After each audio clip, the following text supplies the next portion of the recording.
Hey guys, James here. I thought I would bring you a video this week on one of the most common topics that I get from customers on a weekly basis, or that I see in HK related forum groups, and that's the topic of bolt gap. There's a lot of people that are getting into SP5s and SP5Ks. Maybe they've got some other type of MP5 related weapon. But it also applies to all of the other roller delayed blowback weapons from the H&K line. So the confusion comes in with not really understanding what bolt gap is, how it affects the operation of the weapon, how to even check it. And once you do check it, if you find that you're not in the proper spec range, how do you make the appropriate changes to get your weapon back up to spec? So as usual, we'll take a deep dive into what this is here on the workbench today, and we'll answer those questions for you. Okay, so without further ado, grab yourself a nice tasty beverage, and I'll meet you on the workbench. Okay, so before we get into what bolt gap is, we really need to talk about the differences between simple blowback or straight blowback and roller delayed blowback as far as an operation for weapon systems. Because that's really where the bolt gap is important. So today I'm going to really reference the MP5 series, but this really applies to all of the roller delayed blowback line of weapons from H&K. That started with the G3 rifle and then was transitioned down to smaller calibers in 5.56 and 9mm and so on. But the differences between that, if we're looking at MP5 specifically in subguns, you have to look back really at the 20th century with submachine gun design at the time. If you think about a Thompson submachine gun, an MP40, grease gun, an Uzi, a Mac, all those guns were simple blowback or straight blowback with very large, heavy bolts.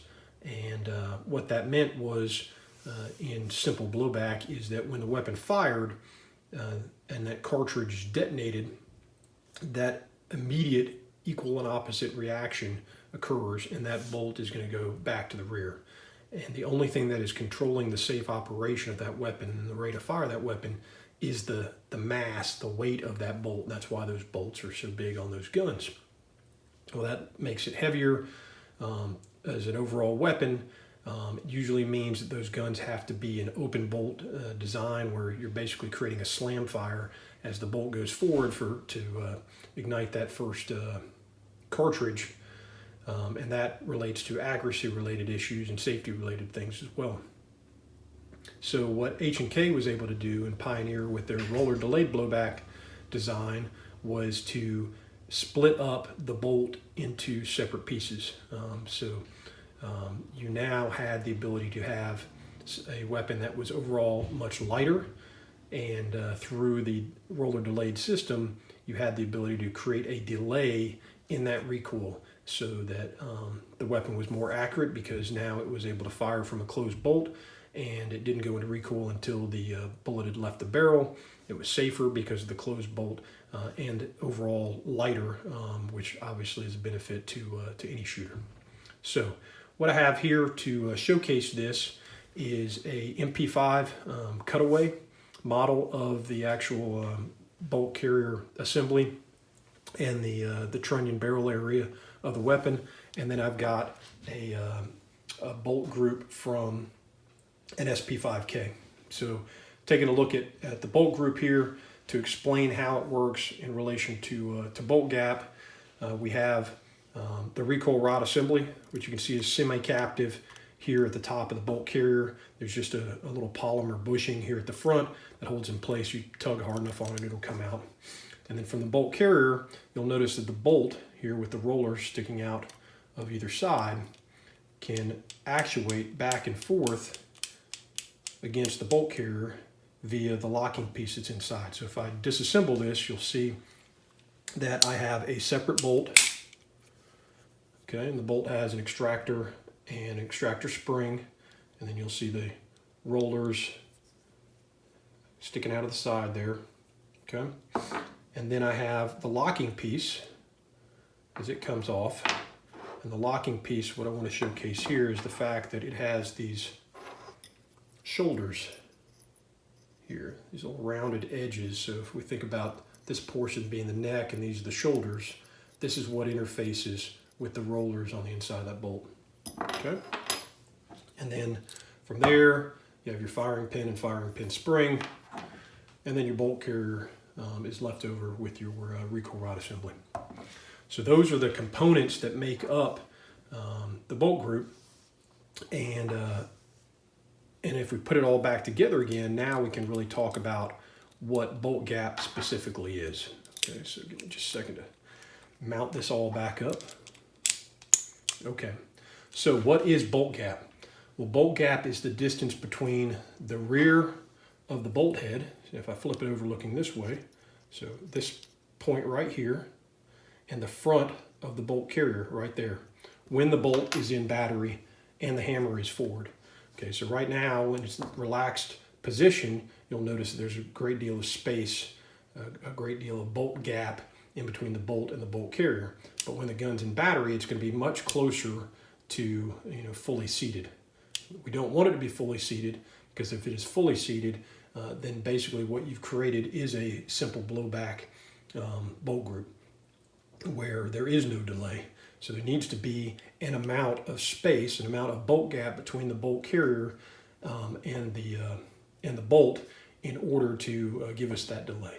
Hopefully that makes sense. Okay, so let me show you here on the cutaway model how this works as far as the operation of the weapon. Okay, so if I pull the bolt group back the rear, and this is showing you what it would look like if I had the charging handle locked back to the rear, and now this area here is the magazine well. Okay, so what happens when you are going through the 8-step cycle of operation and you start that process? You have loaded a magazine. Now I'm going to hit that charging handle and allow the bolt group to go forward, and what you're going to notice is that on the bottom of the bolt you have this piece right here that sticks down. It's called the feed pawl.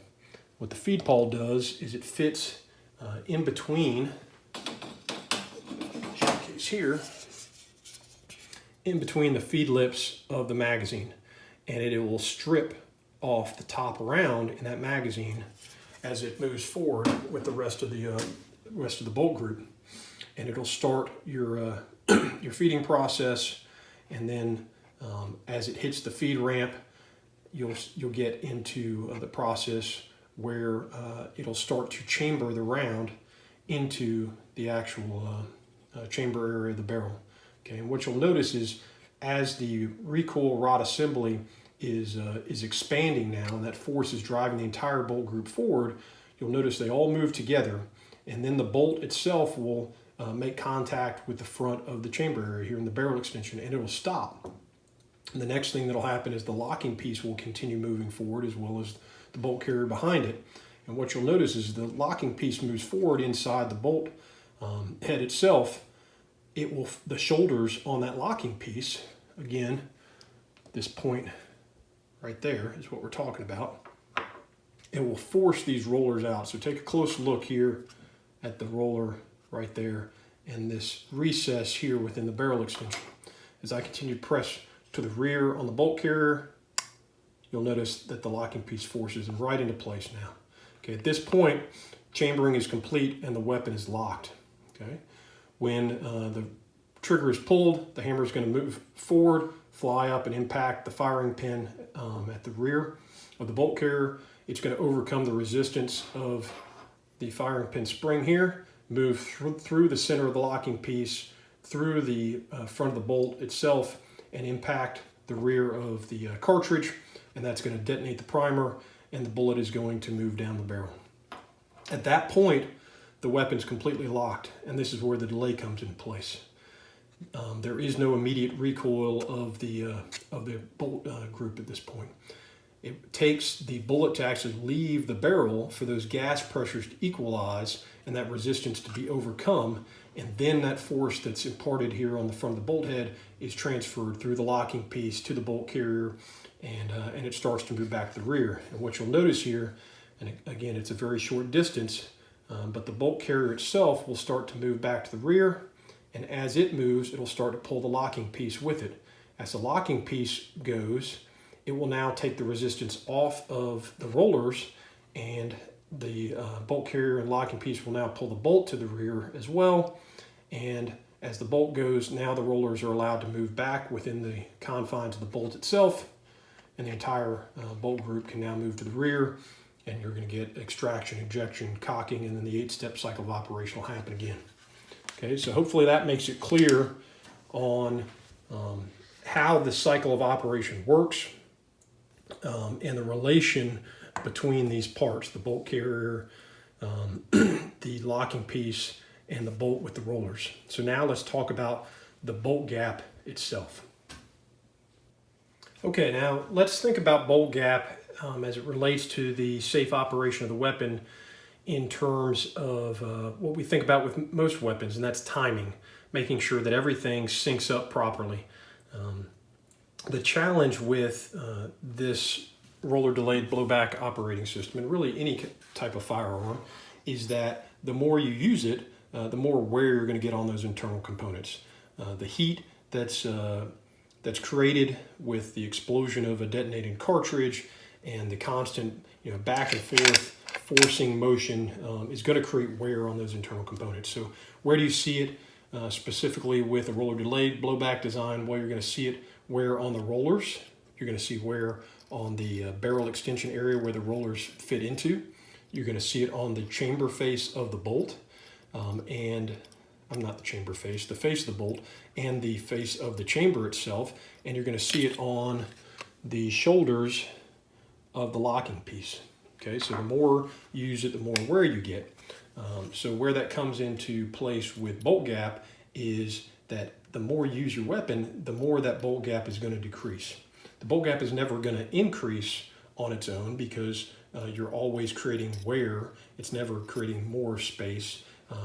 That wear is going to mean that the bolt is going to move closer. That means the locking piece is going to move closer. That means the bolt carrier is going to move closer. And as the bolt carrier moves closer, that space, that bolt gap, the distance between the bolt and the bolt carrier is going to get smaller. So that's where we have to be focused. If we had too much bolt gap, then the timing would be off because there'd be too much of a delay.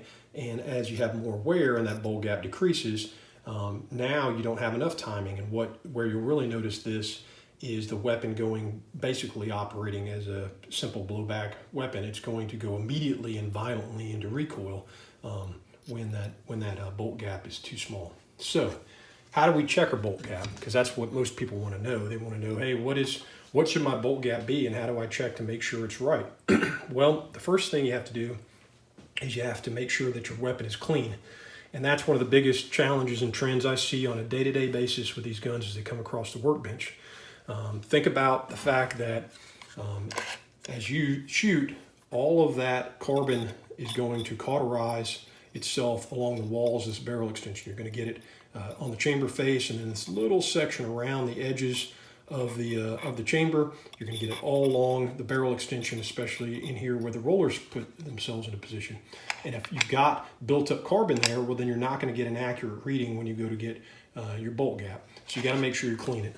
And I see that sometimes because the owners don't have the right tools or the knowledge on how to properly clean the weapon, or more likely they're just lazy and they don't do a good job.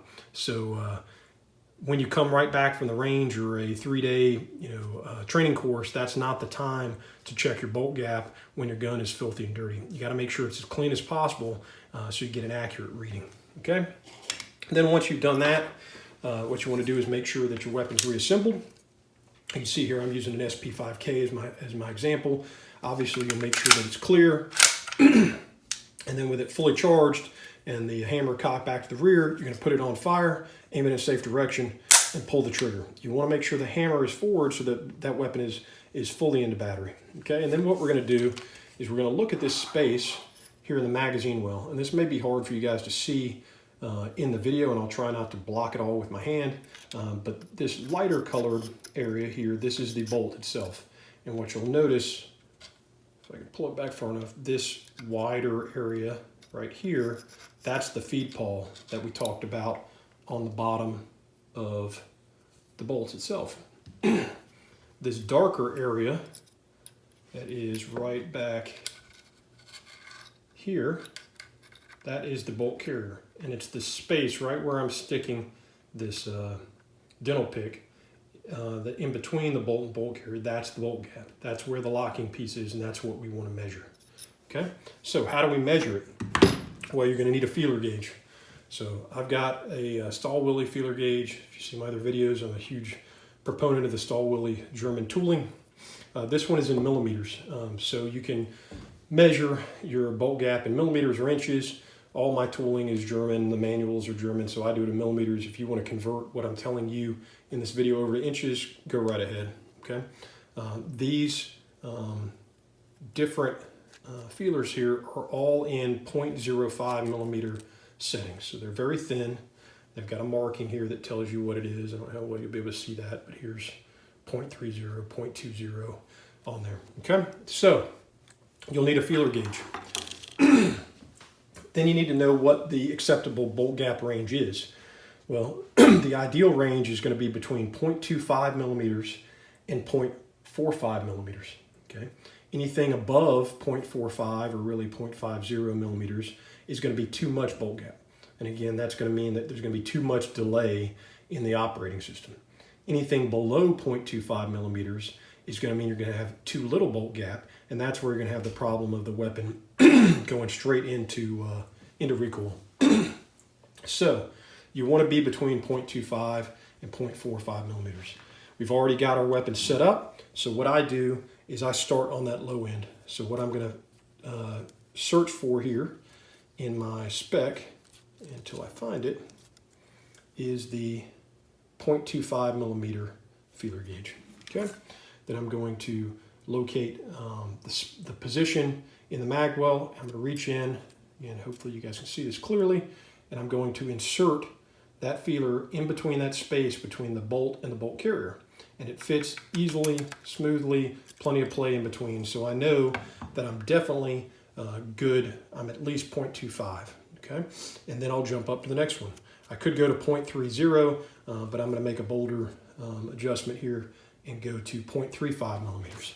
And I'll do the same thing. I'm gonna insert it here in between the bolt and the bolt carrier. It's gonna fit fine, slide right in there, no problem, plenty of room. So now I'm gonna go to 0.40. Okay, I'll get the 0.40 gauge out, and I'll insert it as well. Make sure it fits, and it still fits in there just fine, okay? Then I'll go to 0.45, and remember, 0.45 is at the top of my ideal range. Okay, I'm gonna insert it in, and it just barely fits. It's a snug fit right there, probably not gonna be able to go any higher, but just for shits and giggles here, let's go to 0.50 and see how we do with that. Okay, and 0.50 will not fit. Okay, so what I would determine at that point is that my SP5K here on the workbench that has been properly cleaned has a bolt gap of 0.45. So that tells me I'm at the top of my ideal range, so I've got plenty of room to shoot and enjoy this weapon before I've got to worry about having any challenges with bolt gap. Hopefully that makes sense as far as how to check it. And again, if I was any higher, well then I wouldn't want to make a change. If I was any lower than 0.25 millimeters, I'd want to make that change. So now let's cover how you would make that change if you have to make an adjustment to your bolt gap and it's not in spec. Now let's look at the bolt itself so that we can take a little bit of deeper dive, and I don't want to go too far down the rabbit hole here because we'll get off the subject of this specific video and can be covered in a later video on the MP5 series. But there are different types of bolts as far as the MP5 series, and these have evolved as the weapons have continued to be updated through the years. So the original bolts that you'll have is what's just called the MP5 bolt.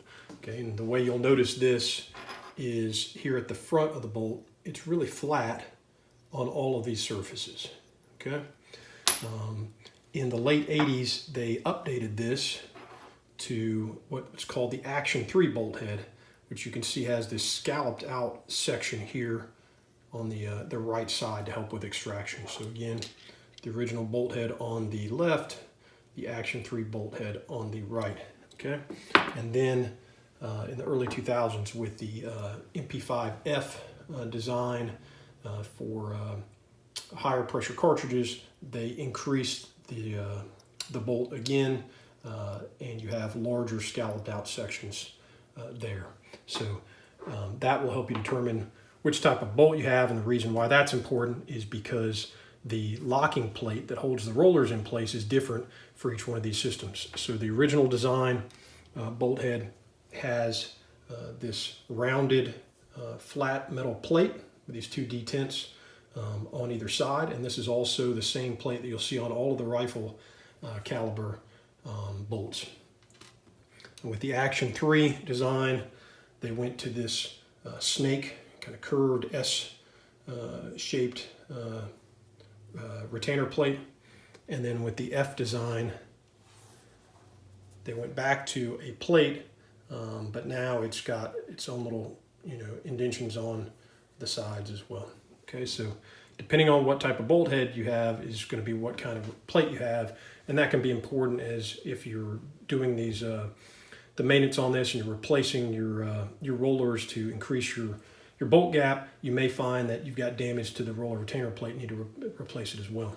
Okay, so as we said before, the wear that happens on these weapons will happen on the bolt itself. It'll happen on the rollers. It'll happen on the locking piece. It happens on the barrel extension and chamber area. But the easiest and most common way to make a change to your bolt gap to get it back in spec is to change the rollers themselves.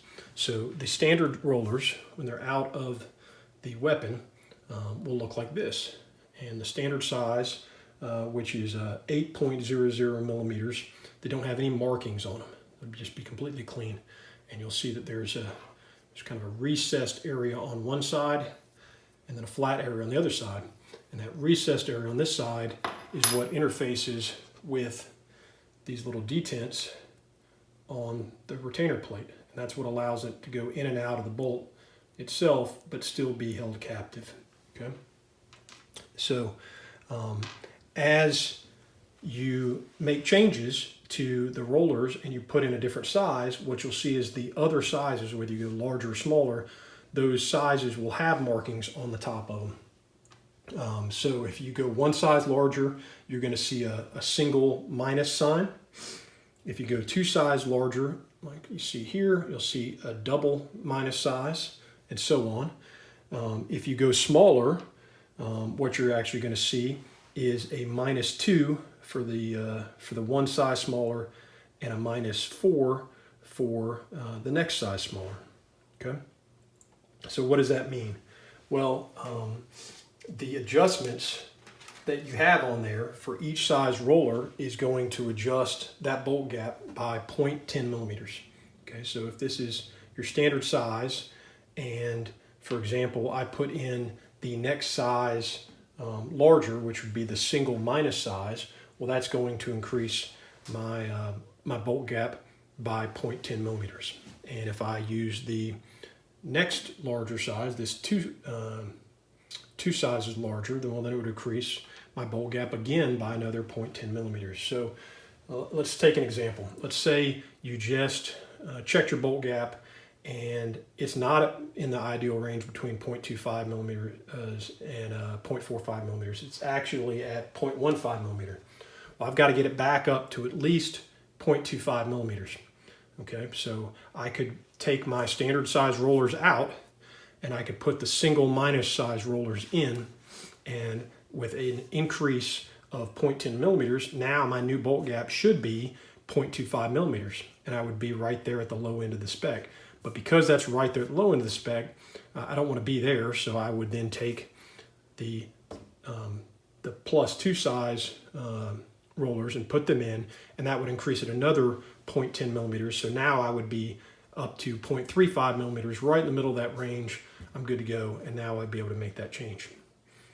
Hopefully that makes sense as far as which size rollers you'd want to use. Now, you could have a problem where you've gone as high as you can get and you've maxed those things out and you're still not in the ideal range, well, then you've got to look at some other features of replacement. So that could be replacing your locking piece, where maybe the shoulders are just so worn down on that, and you put in a new locking piece in conjunction with one of those sets of larger size rollers and you're back in spec. I've even seen it where I had to replace the entire bolt because there was so much wear to the front of the bolt as well, and that got in spec. But generally it's just the rollers. And where I've seen this bigger issue of trying to chase this bolt gap with changing all these other parts, that's usually not an HK related thing. That's usually associated with a clone build, whether that's some guy who's building MP5s or other roller delayed guns out of his garage, or even a reputable company that may have let their quality control slip. And the issue really isn't the fact the rollers aren't right or the locking piece or any of that anywhere, because it can come from a brand new gun. The issue is where the barrel was actually pinned in. So if you look here on this model, you'll see there's the barrel pin. And what it does is cross through and hold the barrel inside the trunnion area. And if that person who was responsible for doing this step of the build never put the barrel in correctly at the right spec, and it's too far forward or too far back, and then pinned it in, well, then you're never going to have the right bolt gap, and you're going to be chasing it with all these other components, when in reality what needs to happen is the gun needs to be sent back to that company and be barrel pinned back in correctly, and then you won't have that issue anymore. So that'll help as well. Okay, so let's take a look at how we actually make those changes to the bolt gap. Now, to change out your rollers in your bolt, the things you're going to need, obviously, is going to be a hammer, and then you're going to need punches. Okay, I use a set from Reassemble. Let's see if I get an example here to show you guys. They are a 8-piece parallel pin punch set with guide sleeves. Okay, and what you're looking for is this small little roll pin right here at the top of the bolt. Okay. I'm going to get the correct size roll pin itself, set it on top of my puck, and I'm just going to gently tap that pin out. Okay, and what's going to happen is that roll pin is going to fall inside of the bolt itself, and when you tip it upside down, it's going to fall out the back. Now, H&K recommends that anytime that you have metal to metal contact with a roll pin, that you replace that pin with a new one when you're done. So you want to make sure you got one of those on hand, or if you're really good and skilled at this and you do it with the right tools and the right pressure, you may be able to get it to use them again. But it's safer, and they're not expensive. It makes sense to have a spare one on hand if you can. At that point, once that roll pin's out of the way, then what you'll notice is everything else is going to fall right out. And what you're going to have are your 2 rollers and your roller retainer plate. And again, because this is an original design bolt, then I have the original design roller retainer plate. If this was the Action 3, I would have the S design. If it was the newer F style, I'd have the new updated F model plate instead. Okay, so at that point, I'm going to set my roller retainer plate aside after inspecting it to make sure that there's no cracks on it, and then I'm going to take my original, non-marked rollers aside, and I would get out whatever size I feel I need to adjust it up, as we've discussed previously in this video. Okay, once I've got my new set of rollers in place and I'm ready to make that adjustment to reassemble the bolt, what I'm going to do is I'm going to turn it upside down. And the reason I turn it upside down is because I'm looking at this track right here. You see this little cutout area right there that goes straight across. That's where the roller retainer plate actually slides back and forth. It fits on that little track. Okay, so upside down orientation, I want to make sure that these detents on the roller retainer plate are facing down. Okay, and I'm just going to slide it in almost all the way in, leave it out on one side just a little bit. Okay, and then I look at the orientation of the rollers. Okay, smooth on one side, recessed on the other side. So I'll take the correct size rollers to replace in here.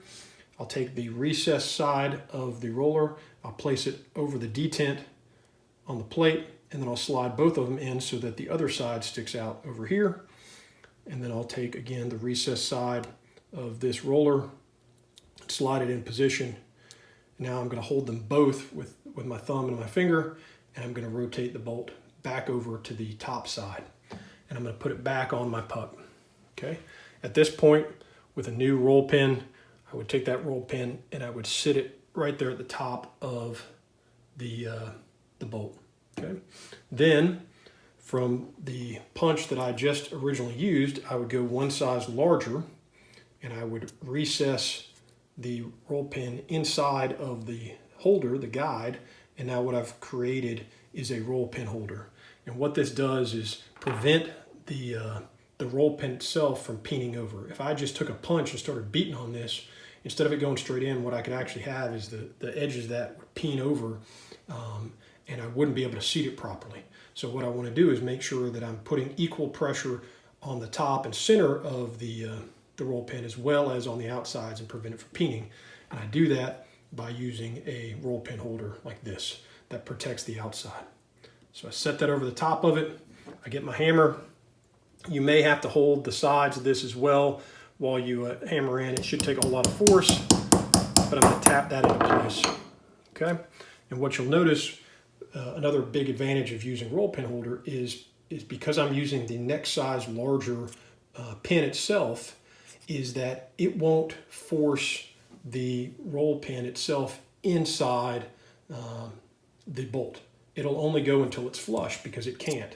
It's too large. So I don't have to worry about it over inserting itself. It'll be exactly flush, and that's what you want. If it sticks out too high, then it can drag on the inside of the bolt carrier system. And if it sticks down too low, if you insert it too far, the problem you're going to have with your locking piece is the locking piece is going to bind up. So if you'll notice, one side of your locking piece is completely smooth. The other side has this little notch, this little trowel right there. And the reason that is because if you look inside here, you'll notice that when this roll pin is fully seated, you'll see it sticks out just slightly out the bottom under that roller retainer plate. You see right there, okay? So when the locking piece is inside, that trough right there rides in there. And you see how it's forcing the rollers out, it's moving freely. If I had over-inserted this even a slight bit, it will actually drag on this point, and you'll get a significant amount of resistance with this motion, and that's going to bind the weapon up when you're trying to operate it. Okay, so you want to make sure that it's absolutely smooth, and again, the way you check this once you've done it is take your locking piece and slide it back inside the bolt and make sure everything runs smooth. Okay, and at that point, you have now affected your change in roller size, and you would reassemble your bolt group, put it back into your weapon, and do another check of your bolt gap like I showed you earlier in the video with your feeler gauge, and check to see where you are within that ideal range. If you're now within the ideal range between 0.25 and 0.45 millimeters, then you're good to go. Continue shooting and enjoy it. If you're not, then you're going to have to go back and say, okay, what do I need to do? Do I need to go to the next size larger rollers, or do I need to look at a new locking piece or a new bolt, or possibly a new barrel in order to do those things? But those changes are really only required at maximum use of these weapons. This is not what most people are doing, where they take their gun to the range 3 or 4 times a year and shoot a few hundred rounds. We're talking thousands and thousands and thousands of rounds before you're going to see that type of wear. So there you go, guys. Okay, guys. Well, I hope you enjoyed the video and that you learned more about the subject of bolt gap. My intent always with these videos is that they become a great resource for the HK community, so that you can go back to these, watch them again if you've got questions later, or if you have somebody that has similar questions, you can forward these videos on to them and get them smarter on the subjects as well. As always, I'm incredibly humble to be able to share this knowledge and experience with you guys. And if you're looking for H&K service and support or unique training opportunities, give me a shout. That's what I'm here for. Thanks, guys.